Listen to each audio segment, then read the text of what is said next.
الحمد لولیہ والصلاة والسلام علی نبی و آلہ و صحبہ وبارک وسلم۔ قال اللہ تعالی وتبارک فی القرآن المجید والفرقان الحمید فی شان حبیبہ مخبرا و آمرا ان اللہ و ملائکتہ یصلون علی النبی یا ایہا الذین آمنوا صلوا علیہ وسلموا تسلیما۔ اللہم صلی علی سیدنا و مولانا محمد معدن الجود والکرم صلاۃ و سلاما علیک یا سیدی یا رسول اللہ وعلی آلک و اصحابک یا حبیب اللہ۔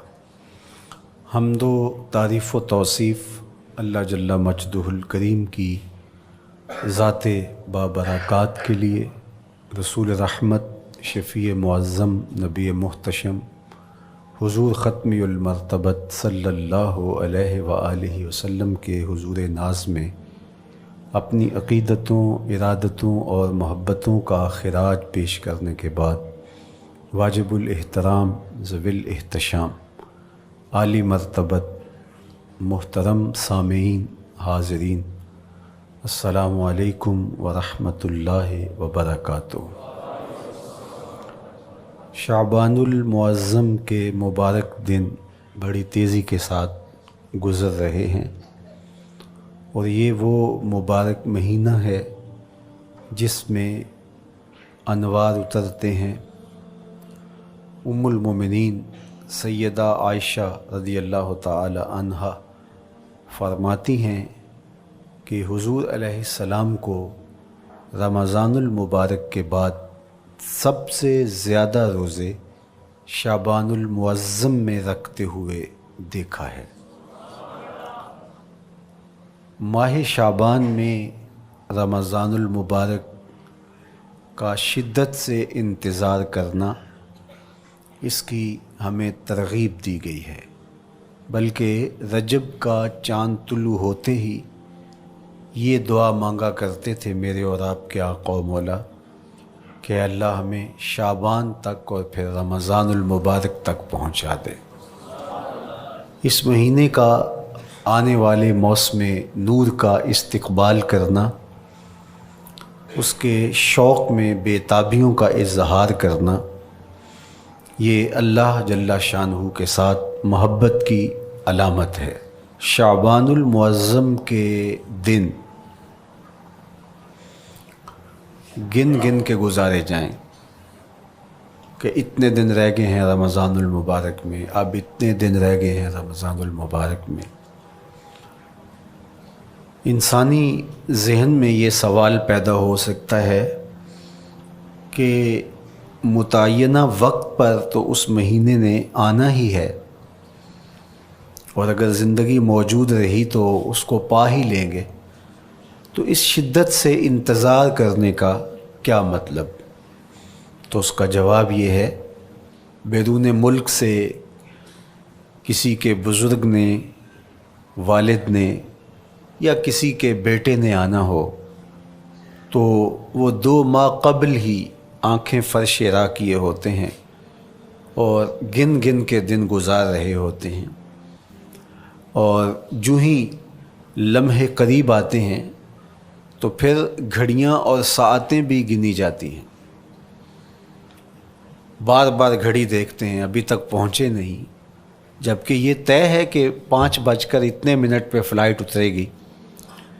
تو بار بار گھڑی دیکھنے کا مطلب لاہور سے 2 گھنٹے یہاں گجرانوالہ میں پہنچتے ہوئے لگیں گے، لیکن ہر 10 منٹ کے بعد کہ ذرا پتہ کرو کہاں تک پہنچے ہیں۔ کیا مطلب اس کا؟ مطلب اس کا یہ ہے کہ جب سینے میں کسی کا انتظار رکھا ہوا ہو تو پھر بے تابیاں، بے چینیاں، اضطراب موجود ہوتا ہے۔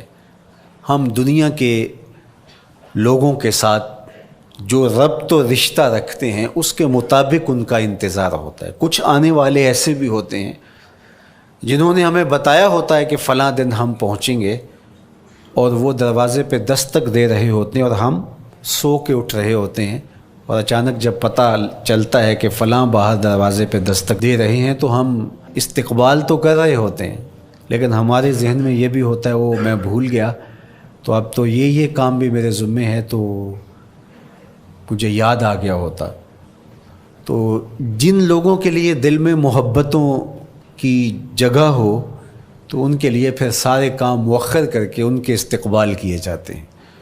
یہ مہینہ اللہ کی رحمتوں کا موسم بہار ہے، چھم چھم رحمتیں برستی ہیں، انوار اترتے ہیں، گناہگاروں کو آتش دوزخ سے نجات بخش دی جاتی ہے۔ تو اس کا استقبال کرنا، اس کے لیے انتظار کرنا، گن گن کے دن گزارنا، لمحے اور ساعتیں بسر کرتے ہوئے بار بار ماہ سیام کا ذکر کرنا، اس مہینے کے ساتھ محبت کی دلیل ہے، اور اس مہینے کے ساتھ محبت اللہ سے محبت کی دلیل ہے۔ اس لیے اس مہینے کا استقبال کرنا، اس کے لیے تیاری کرنا، اپنے گھر کو صاف کرنا، اس کے لیے اپنی اولاد کے دل میں شوق پیدا کرنا اور ماحول پہلے پیدا کرنے کی کوشش کرنا، تاکہ جو ہی یہ ماہ جلوہ گر ہو تو روزہ رکھنے کا مزاج پیدا ہو چکا ہو، تلاوت کلام مجید کا مزاج پیدا ہو چکا ہو، دیگر نوافل اور اچھے اعمال بجا لانے کی عادت پڑ چکی ہو۔ تو شعبان میں ہی اس کی تیاری ہوتی ہے تاکہ رمضان المبارک آتے ہی ہم پوری طرح سے مستعد اور فعال ہو کر کے اس مہینے کی برکتوں کو سمیٹ لیں۔ اللہ کے محبوب علیہ السلام نے ارشاد فرمایا کہ جب ماہ سیام آتا ہے فتحت ابواب الجنہ، تو جنت کے 8 دروازے کھول دیے جاتے ہیں۔ جنت تو اللہ جل شانہ کی کرم نوازیوں کا ایک ایسا خوبصورت منظر ہے کہ آج تک نہ کسی آنکھ نے اس کو دیکھا، نہ کسی کان نے سنا، اور نہ اس کا کوئی تصور کر سکتا ہے، ایسی خوبصورت بنائی ہے۔ وہاں کی ہوائیں جب چلتی ہیں تو گرد نہیں اڑتا، کستوری اڑتی ہے۔ وہاں دودھ کی، شہد کی، مائے معین، کوثر، سلسبیل کی نہریں بہتی ہیں، موتی زمرد کے محلات بنے ہوئے ہیں۔ وہ خوبصورت محل اور وہ خوبصورت جنت کا ماحول، لیکن اس کے باوجود اس خوبصورت جنت کو، مرصع جنت کو، نظیف ترین بقعۂ رحمت کو 11 ماہ تک رنگ و روغن کیا جاتا ہے رمضان المبارک کے استقبال کے لیے، اور جب یہ مہینہ آتا ہے تو اس کے دروازے کھول دیے جاتے ہیں، اور جنت کے 8 دروازوں میں سے ایک دروازے کا نام باب الریان رکھا گیا ہے، جو صرف روزہ داروں کے اعزاز و تکریم کے لیے ہے۔ روزہ دار اس دروازے سے گزر کے جنت جاتے ہیں۔ تو آپ اندازہ کیجئے کہ اللہ نے اس ماہ مبارک کو کیا عزت دی ہے، کیا پروٹوکول دیا ہے، کیا تکریم بخشی ہے کہ نبیوں کا امام، امام المرسلین، خاتم الانبیاء، محبوب خدا اس مہینے کے لیے منتظر رہتے کہ یہ مہینہ آنے والا ہے، یہ مہینہ آنے والا ہے۔ حضرت سیدنا سلمان فارسی رضی اللہ تعالی عنہ فرماتے ہیں کہ شعبان کی آخری تاریخ کو حضور نے ایک خطبہ ارشاد کیا۔ بعض علماء نے کہا کہ یہ شعبان کا آخری جمعہ تھا، یا ہو سکتا ہے کہ آخری جمعہ 29 شعبان کو ہی ہو۔ تو رمضان المبارک سے قبل حضور نے یہ خطبہ ارشاد کیا، جو مختلف کتب احادیث میں موجود ہے۔ یا ایھا الناس، اے لوگو، قد اظلکم شہر عظیم، اللہ نے تمہارے اوپر ایک بہت پاکیزہ، پر نور، عالی مرتبت مہینہ سایہ فگن کر دیا ہے۔ شہر فیہ لیلۃ خیر من الف شہر، اس مہینے میں ایک ایسی رات ہے جو 1000 مہینے سے بہتر ہے۔ جعل اللہ صیامہ فریدہ و قیام لیلۃ تطوع، اس مہینے کے دن کے روزے فرض قرار دیے گئے اور راتوں کا قیام نفل بنایا گیا۔ تراویح کی صورت کے اندر راتوں کے قیام کا ماحول پیدا ہوتا ہے، صلاۃ اللیل پڑھی جاتی ہے، نوافل پڑھے جاتے ہیں کثرت کے ساتھ۔ یہ اس مہینے کی شانیں ہیں، یہ اس مہینے کی رونقیں ہیں۔ اس مہینے میں اللہ تعالیٰ نے خاص کرم نوازیاں عطا کی ہیں اہل ایمان کو۔ وَمَن تَقَرَّبَ فِيهِ بِخَصْلَةٍ مِّنَ الْخَيْرِ كَانَ كَمَنْ أَدَّى فَرِيضَةً فِيمَا سَوَاهُ۔ ایک نفل کا ثواب ایک فرض کے برابر اس مہینے میں کر دیا جاتا ہے۔ وَمَنْ أَدَّى فَرِيضَةً كَانَ كَمَنْ أَدَّى 70 فَرِيضَةً فِيمَا سَوَاهُ۔ اور اگر کوئی ایک فرض ادا کرتا ہے تو اس کو 70 فرائض کا ثواب ملتا ہے۔ اس قدر نیکیوں کا اجر بڑھا دیا جاتا ہے، ان کی قیمت بڑھا دی جاتی ہے اس مہینے میں۔ اور پھر ارشاد فرمایا وَهُوَ شَهْرُ الصَّبْرِ، یہ صبر کا مہینہ ہے۔ ہونے کے باوجود بھی انسان تناول نہیں کرتا، ٹھنڈا میٹھا مشروب میسر ہے اور زبان کانٹا بن گئی، حلق خشک ہو گیا، لیکن اس کے باوجود بھی ایک گھونٹ حلق سے نیچے اتارنے کا روادار نہیں ہوتا۔ وضو کرتے بھی احتیاط کرتا ہے کوئی قطرہ آب حلق سے نیچے نہ ٹپک جائے۔ تو یہ صبر سکھاتا ہے۔ جب ہو بھی تو انسان اس سے گریز کرے، تو جب ہوگا نہیں تو پھر انسان صبر کا عادی بن جاتا ہے، تو یہ صبر کی عادت ڈالتا ہے۔ یہ شہر الصبر ہے۔ پھر فرمایا والصبر ثوابہ الجنہ، اور سنو صبر کا ثواب جنت ہے۔ جو شخص صابر ہوتا ہے اس کا صلہ جنت کی صورت میں عطا کیا جائے گا۔ وشہر المواسات، اور یہ ہمدردی کا مہینہ ہے، باہمی پیار کا مہینہ ہے، الفتیں بانٹنے کا مہینہ ہے، نرم دلی کا مہینہ ہے، ایک دوسرے کے احساس کا مہینہ ہے۔ جب کوئی شخص بھوک اور پیاس کاٹتا ہے تو اس کو پھر محسوس ہوتا ہے، بالخصوص امراء، کہ بھوک کیا بلا ہوتی ہے، اور جو نان شبینہ کو ترستے ہیں اور جنہیں کھانا میسر نہیں آتا ان کی زندگیاں کتنی تلخ ہوتی ہیں۔ تو بھوک اور پیاس احساس پیدا کرتی ہے ان لوگوں کا کہ جو اللہ کی دی ہوئی نعمتوں سے محروم ہیں۔ تو اس لیے یہ ایک قسم کا رحم دلی کا مہینہ ہے، پیار بانٹنے کا مہینہ ہے، یہ الفتیں تقسیم کرنے کا مہینہ ہے۔ وَشَهْرٌ يُزَادُ فِيهِ رِزْقُ الْمُؤْمِنِ، اور یہ ایسا مبارک مہینہ ہے جس میں مومن کا رزق بڑھا دیا جاتا ہے۔ روزہ کھانا بچانے کے لیے یہ اخراجات کم کرنے کے لیے نہیں ہے، بلکہ اس میں آپ کا رزق اور بڑھ جاتا ہے۔ ایسی ایسی نعمتیں کھانے کو ان لوگوں کو بھی نصیب ہو جاتی ہیں عام دنوں میں جو ان کا مقسوم نہیں ہوتی۔ دسترخوان لگتے ہیں، افطاریاں ہوتی ہیں، سحری کے لمحات ہوتے ہیں، کوئی کسی کو ویسے کھانا کھلائے تو اس دسترخوان پہ کھانے کے لیے آنا اس کا اور رنگ ہوتا ہے۔ لیکن افطار کا دسترخوان جب بچھتا ہے اور لوگ جب اس کے اوپر آتے ہیں، امیر بھی آتے ہیں، غریب بھی آتے ہیں، تو اللہ کی دی ہوئی نعمتیں جو دسترخوان پہ پڑی ہوتی ہیں ان کو اٹھاتے ہیں، کام و دہن کی تسکین کا سامان کرتے ہیں، عزت نفس بھی مجروح نہیں ہوتی اور طرح طرح کی نعمتیں کھانا بھی دستیاب ہو جاتی ہیں۔ تو یہ ایک مہینہ ہے مواسات کا، اس میں رزق بڑھ جاتا ہے، غرباء تک بھی اللہ کی نعمتیں وہ پہنچتی ہیں جو عام دنوں میں ان کو میسر نہیں ہوتی، اور امراء بھی نعمتوں کا لطف لیتے ہیں، نعمتوں کا مزہ انہیں آتا ہے، اس لیے کہ بھوک کاٹنے کے بعد جب ان کو نعمت میسر آتی ہے تو پھر انہیں احساس ہوتا ہے۔ جو شخص ہر وقت سیراب رہتا ہے تو اس کو کیا پتہ کہ شدید بھوک کے بعد کھانے کا لطف کیا ہوتا ہے۔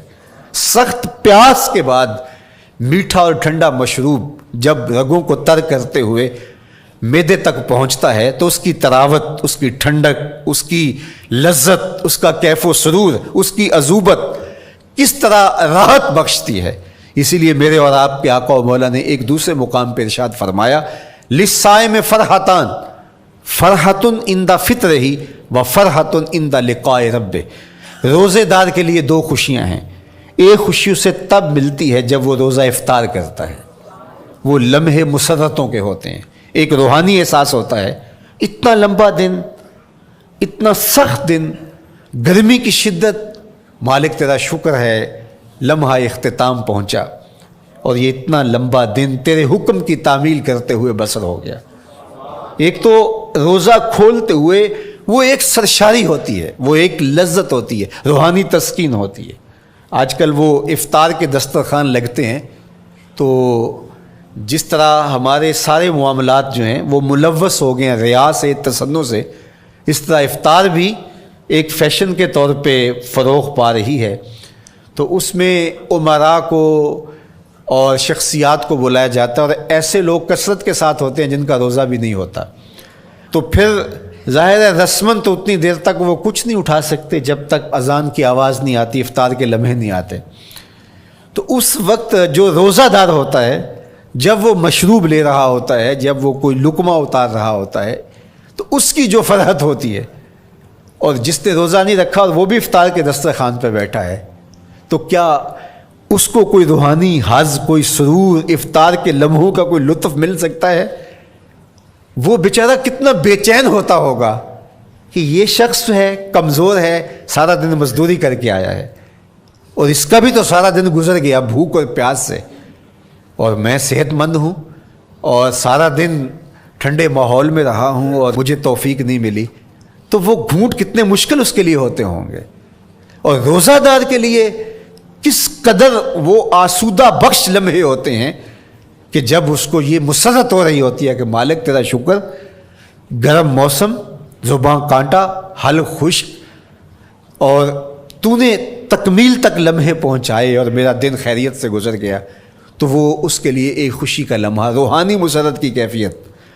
اور دوسری کہ جب وہ ٹھنڈا اور میٹھا مشروب، سارے دن کی سوکھی ہوئی زبان اور خشک حلق اور انسان کی جو ہے وہ رگیں بھی، انتڑیاں بھی خشک ہو چکی ہوتی ہیں، تو ٹھنڈا اور میٹھا مشروب جب انسان کے معدے کی طرف بڑھ رہا ہوتا ہے، زبان بولے نہ بولے، ایک ایک رواں اللہ کی حمد بول رہا ہوتا ہے، اور تشکر انسان کے رگ و ریشہ سے ادا ہو رہا ہوتا ہے، اور اس کی کیفیت، اس کی سرشاریاں، اس کی لذتیں وہ دیکھنے کی ہوتی ہیں۔ تو کہا للصائم فرحتان، روزے دار کو تو ایک فرحت اس وقت ملتی ہے عند فطر ہی، جب وہ روزہ کھولتا ہے، روحانی فرحت بھی، جسمانی فرحت بھی۔ وفرحۃ عند لقاء رب، اور دوسری فرحت اور دوسری خوشی اسے تب ملے گی جب اس روزے کے صلے میں اللہ تعالیٰ اپنے رخ انور سے پردہ اٹھا دے گا اور روزہ دار کو اپنے دیدار کی دولت عطا کرے گا، تو وہ پھر منظر دیکھنے والا ہوگا، روزہ دار کی آنکھیں ٹھنڈی ہو جائیں گی۔ اصل افطار تو وہ ہوگی نا، اللہ اکبر، اصل تو شربت دیدار ملے گا جو روح کی پیاس بجھا دے گا، جو من کی بھوک مٹا دے گا۔ تو کہا للصائم فرحتان، فرحۃ عند فطرہ وفرحۃ عند لقاء رب، روزہ دار کے لیے دو خوشیاں ہیں، ایک خوشی وہ ہے جب اس کے جسم کی پیاس بجھتی ہے، اور ایک خوشی تب ملے گی جب روح کی بھوک مٹے گی، جب من کی پیاس بجھے گی، اور پھر وہ سرشاریوں کے عالم میں دیکھتا ہی چلا جائے گا، اور وہ سیراب ہی نہیں ہو پائے گا کہ میں ان دو آنکھوں سے دیکھ رہا ہوں، کاش کہ لوں لوں دے مڈ لک لک چشمہ، ایک کھولا تے ایک کجا ہوں۔ وہ اس آرزو میں ہوگا کہ میرا رواں رواں آنکھ بن جائے اور میں اس دیدار سے فیضیاب ہوتا چلا جاؤں۔ تو وہ کیا لمحے ہوں گے، وہ کیا گھڑیاں ہوں گی، وہ کیا ساعتیں ہوں گی، کوئی لفظ نہیں ہے جن لفظوں میں ان حقیقتوں کو بیان کیا جا سکے، اس لیے کہ وہ منظر ہی وراء الورا ہوگا۔ تو روزہ دار کو فرحت ملتی ہے جب وہ روزہ کھولتا ہے، تو فرمایا وَشَهْرٌ يُزَادُ فِيهِ رِزْقُ الْمُؤْمِنِ، اس میں مومن کا رزق بڑھا دیا جاتا ہے۔ وَمَنْ فَطَّرَ فِيهِ صَائِمًا كَانَ مَغْفِرَةً لِذُنُوبِهِ، جس نے روزہ دار کا روزہ افطار کروایا، اللہ کے محبوب فرماتے ہیں کہ ایک تو خود روزہ رکھا، اور دوسری سعادت یہ ہے کہ ماہ صیام میں روزہ دار کا روزہ افطار کروایا۔ آپ شریعت بیضاء کو بنظر عمیق مطالعہ کر کے دیکھیں، ماہ سیام میں بہت زیادہ اس بات پہ زور دیا گیا ہے کہ روزہ افطار کرواؤ۔ اپنے گھر میں بیٹھ کر کے روزہ افطار کر لینا یہ بھی سعادت مندی ہے، روزہ نصیب ہو جائے، لیکن اس بات پہ بہت زور دیا گیا ہے ماہ سیام میں کہ ایک ماحول پیدا ہو، لوگوں کو افطار کروائیں تاکہ تمام لوگوں تک اللہ تعالیٰ کی نعمتیں پہنچیں اور لوگوں تک جو ہے وہ رمضان المبارک کی برکتیں پہنچیں۔ تو ارشاد فرمایا ومن فطر فیہ صائما، جس نے روزے دار کا روزہ افطار کروایا، کان مغفرۃ لذنوبہ، تو وہ افطار کروانے والوں کے گناہوں کی بخشش کا ذریعہ بن جائے گا۔ یہ افطاری گناہوں کی مغفرت کا سبب بن جائے گی۔ وَعِتْقَ رَقْبَتِهِ مِنَ النَّارِ، اور آتش دوزخ سے گردن کی آزادی کا مجدہ جاں فضا بن جائے گا یہ امر کہ اس نے کسی کا روزہ افطار کروایا۔ وَقَانَ لَهُ مِثْلُ أَجْرِهِ مِنْ غَيْرِ أَنْ يَنْقُصَ مِنْ أَجْرِهِ شَيْءٌ، اور روزہ افطار کروانے والے کو روزہ رکھنے والے جتنا اجر ہی دیا جائے گا، لیکن روزہ رکھنے والے کے اجر میں بھی کوئی کمی نہیں واقع ہوگی۔ جتنا اس نے سارے دن کی بھوک اور پیاس کاٹ کر کے تکلیف اٹھا کر کے روزہ رکھا، جس نے شام کو اس کو افطار کر دیا اتنا ہی ثواب اس کو عطا کر دیا جائے گا، اس کا اجر کم کیے بغیر۔ اللہ اکبر! یہ امت کے لیے اللہ نے کیا پیکج دیا ہے، کیا کرم نوازیاں ہیں اس امت کے لیے۔ آقا کریم نے ارشاد فرمایا ایک شخص صبح سے لے کے ظہر تک مزدوری کرتا ہے، اس کو 1 قیراط دیا جاتا ہے، اور ایک شخص ظہر سے لے کر عصر تک مزدوری کرتا ہے، اس کو بھی 1 قیراط دیا جاتا ہے، اور ایک عصر سے لے کر مغرب تک مزدوری کرتا ہے، اس کو 2 قیراط دیے جاتے ہیں۔ فرمایا پہلی مثال یہود کی ہے، دوسری مثال نصارہ کی ہے، اور تیسری مثال میری امت کی ہے۔ یہودیوں نے اور عیسائیوں نے اس پہ اعتراض کیا کہ ہمارا اجر کیوں تھوڑا ہے، تو میرے اور آپ کے آقا و مولا نے فرمایا تمہارا تھوڑا نہیں، ہمارا زیادہ ہے۔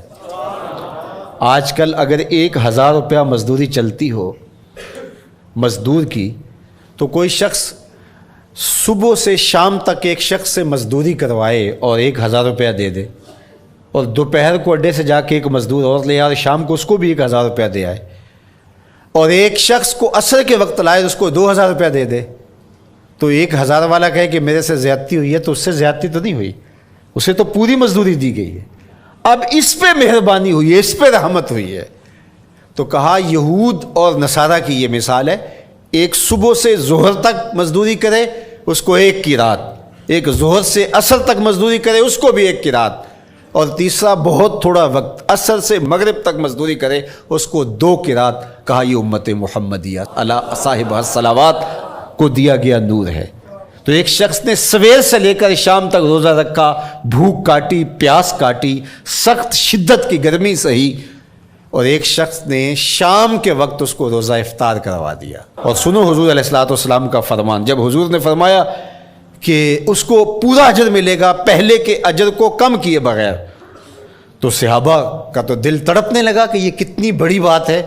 اب آپ جانتے ہیں کہ یہ زمانہ ایسی معاشی خوشحالیوں کا نہیں تھا، لوگوں کے پاس تو نان شبینہ بھی میسر نہیں ہوتا تھا، تو صحابہ نے جو سوال کیا، قالوا یا رسول اللہ صلی اللہ علیہ وسلم، انہوں نے کہا اے اللہ کے پیارے رسول صلی اللہ علیہ وسلم، لیسا کلنا یجد ما یفطر الصائم، ہم میں سے تو ہر بندہ یہ طاقت نہیں رکھتا کہ روزہ دار کو روزہ افطار کروا دے، تو یہ اتنی بڑی سعادت، تو یہ تو پھر اہل زر ہی یہ سعادت حاصل کر پاتے ہیں، ہمارے جیسے لوگ تو پھر جو مال و دولت نہیں رکھتے تو وہ تو پھر یہ سعادت نہیں حاصل کر پائیں گے۔ تو میرے اور آپ کے آقا و مولا نے کیا فرمایا؟ قال، حضور نے ارشاد فرمایا یؤتی اللہ ھذا الثواب، یہ ثواب اللہ اسے شخص کو بھی عطا کرے گا، من فطر صائما علی مزقۃ لبن او تمرۃ او شربۃ من ماء، فرمایا کہ یہ اجر اللہ اس کو بھی عطا کرے گا جس نے کسی کا روزہ 1 گھونٹ دودھ سے کھلوا دیا، یا 1 کھجور سے کھلوا دیا، یا پانی کے 1 گھونٹ سے اس کا روزہ افطار کروا دیا۔ لازمی نہیں ہے کہ دسترخوان سجا ہو، انواع اقسام کے کھانے پڑے ہوں اور وہ افطاری ہی افطاری قرار پائے گی۔ جس نے کسی کو وہاں باہر ٹوٹیوں سے پانی کا گلاس بھر کے، کٹورا بھر کے سادہ پانی بھی پیش کر دیا تو اس کو بھی ثواب مل جائے گا۔ کتنا ثواب ملے گا؟ پورا روزہ رکھنے کا ثواب اس کو ملے گا۔ کتنی رحمتوں کی لوٹ سیل لگی ہے۔ کوئی ایسے بھی بانٹتا ہے، کوئی ایسے بھی کرم نوازیاں ہوتی ہیں، لیکن میرے رب کے خزانے کتنے کھلے ہیں۔ میں نے مدینہ المنورہ میں ایک شخص کو دیکھا کہ وہ روزے کے وقت وہاں سے ہی گلاس لیتا اور زمزم سے بھرتا اور روزہ داروں کے آگے رکھتا چلا جاتا، اور روزانہ اس کا یہ عمل ہوتا۔ نماز عصر کے بعد شروع ہوتا، جتنی اس کی پہنچ ہوتی ہر ایک کے آگے رکھتا چلا جاتا۔ پانی بھی وہاں سے لیا، گلاس بھی وہاں سے لیا۔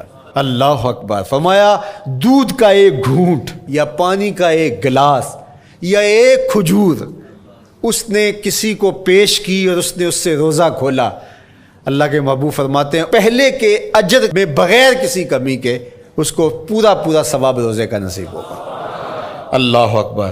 اب سنو، پھر حضور نے ارشاد فرمایا ومن اشبع صائمن، اور جس نے صحیح اہتمام کے ساتھ روزے دار کو اچھا کھانا کھلایا، اچھی پرتکلف افطاری دی، سقاہ اللہ من الحوض شربتا لا یظمأ حتی یدخل الجنہ، اس کو حوض کوثر سے ایسا جام ملے گا کہ اس کو کبھی پیاس نہیں ملے گی یہاں تک کہ جنت میں چلا جائے گا۔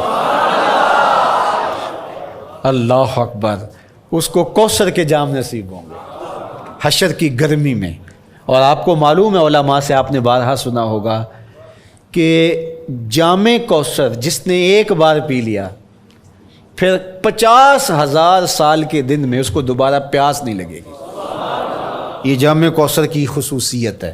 فرمایا وَهُوَ شَهْرٌ أَوَّلُهُ رَحْمَةٌ، یہ وہ مہینہ ہے جس کے پہلے 10 دن رحمت ہیں اور اس کا درمیانی عشرہ مغفرت ہے، وَآخِرُهُ عِتْقٌ مِّنَ النَّارِ، اور اس کا آخری عشرہ جو ہے وہ آتش دوزخ سے نجات کا ضامن ہے۔ فَاسْتَكْثِرُوا فِيهِ مِنْ 4 خِصَالٍ، کہا کہ 4 کام اس مہینے میں کثرت کے ساتھ کرو۔ خصلتان ترضون بہما ربکم، 2 کام تو وہ ہے جس سے تم اپنے رب کو راضی کرو گے۔ وخصلتان لا غنا بکم عنہما، اور 2 کام ایسے ہیں کہ ان سے بے نیاز نہیں ہو سکتے تو وہ تمہیں کرنے پڑیں گے۔ اما الخصلتان اللتان ترضون بہما ربکم، وہ 2 خصلتیں، 2 کام جن کے ذریعے سے تم اپنے رب کو راضی کر سکو۔ فشہادت اللہ الہ الا اللہ، وہ گواہی دینا ہے لا الہ الا اللہ، وتستغفرونہ، اور تم کثرت سے استغفار کرو، اللہ سے بخشش مانگو۔ یہ 2 کام تم نے کرنے ہیں۔ وَأَمَّا الْخَصْلَتَانِ اللَّتَانِ لَا غِنَىٰ بِكُمْ عَنْهُمَا، اور وہ چیزیں جن کے بغیر تمہیں چارہ نہیں ہے۔ فَتَسْأَلُونَ الْجَنَّةَ وَتَعُوذُونَ مِنَ النَّارِ، اللہ سے جنت طلب کرو اور دوزخ سے پناہ مانگو۔ تو یہ 2 کام جو تمہاری ضرورت ہے تم اس مہینے میں کثرت کے ساتھ کرو۔ تو یہ مہینہ رحمتوں کی لوٹ سیل کا مہینہ ہے، یہ کرم نوازیوں کے امٹتے ہوئے دھارے ہیں، یہ سیل رحمت ہے جو کہ من کی سیرابی کا سبب اور ذریعہ ہے۔ خوش نصیب ہیں جو ماہ صیام کو خوبصورتی کے ساتھ بسر کرتے ہیں، اس کے آنے سے پہلے استقبال کرتے ہیں، گھروں میں صفائی کریں، اہتمام کریں، مساجد میں اہتمام کریں، تاکہ بچوں میں یہ شوق پیدا ہو کہ ماہ صیام آ رہا ہے۔ جب ہم بچے تھے تو ہمارے والدین رمضان المبارک سے قبل ہی رمضان المبارک کی تیاریاں شروع کر دیا کرتے تھے۔ اس وقت گھر میں شربت تیار ہوا کرتے تھے گڑ کے، اور وہ پہلے ہی مائیں گھر میں تیاری کرنا شروع کر دیا کرتی تھی۔ ایک شوق پیدا کرنا مقصود ہوتا ہے۔ تو کچھ چیزیں ایسی ہیں کہ آرڈر لکھیں اور 1 سیکنڈ میں گھر پہنچ جائے، لیکن کچھ چیزیں یہ جو ہے وہ تیار کرنی چاہیے، شوق پیدا ہو۔ گھروں کے اندر ماؤں کو چاہیے کہ افطاری کو اہتمام کے ساتھ تیار کریں تاکہ بچوں کو شوق پیدا ہو، اور یہ ایک ماحول پیدا ہو، قرآن مجید کی تلاوت کا ماحول پیدا ہو، جاگنے سونے کے جو ہے وہ شیڈول مرتب کیے جائیں، مساجد کی آبادی کا سامان کیا جائے۔ پچھلے سال تو بڑا اداس رمضان گزرا، اس لیے کہ کرونا کے حوالے سے جس طرح ملکی حالات تھے وہ آپ کے سامنے تھے۔ اس مرتبہ الحمدللہ اس طرح کے حالات نہیں ہوں گے، کچھ SOPs کو آپ کو فالو کرنا ہوگا، لیکن مسجدوں کی انشاءاللہ رونقیں بحال رہیں گی، اور صلاۃ التراویح اور سحر و افطار کے لمحے، نوافل، تسبیحات، اذکار، نمازوں میں 5 گانہ حاضریاں، یہ کیسا خوبصورت ماحول ہوتا ہے، رحمتیں برس رہی ہوتی ہیں، انوار اتر رہے ہوتے ہیں، اور وہ کیا خوبصورت لمحے ہوتے ہیں اور کیا گھڑیاں ہوتی ہیں۔ انشاءاللہ امسال مرکز مصطفیٰ کے اندر صلاۃ التراویح کے لیے خاص طور پہ ہم اہتمام کر رہے ہیں۔ میری آرزو تھی کہ جب مرکز کی تکمیل ہو تو پھر رمضان المبارک کا اہتمام کے ساتھ جو ہے وہ ہم انتظام و انصرام کیا کریں گے، چونکہ اس سے قبل بہت سارے تعمیراتی کاموں کی وجہ سے ہم الجھے رہتے تھے، لیکن اللہ کے فضل سے اب مرحلہ اول کی تکمیل ہو گئی اور مرحلہ ثانی کی طرف ہم بڑھنے والے ہیں۔ تو اس رمضان المبارک کے اندر ہمارے لیے بیٹھنے کی جگہ، خواتین کے لیے انتظام، افطار کے لیے، سحر کے لیے، دوستوں کے لیے انشاءاللہ خوبصورت اہتمام ہوگا۔ بہت اچھے قاری قرآن جو ہے وہ صلاۃ التراویح پڑھائیں گے۔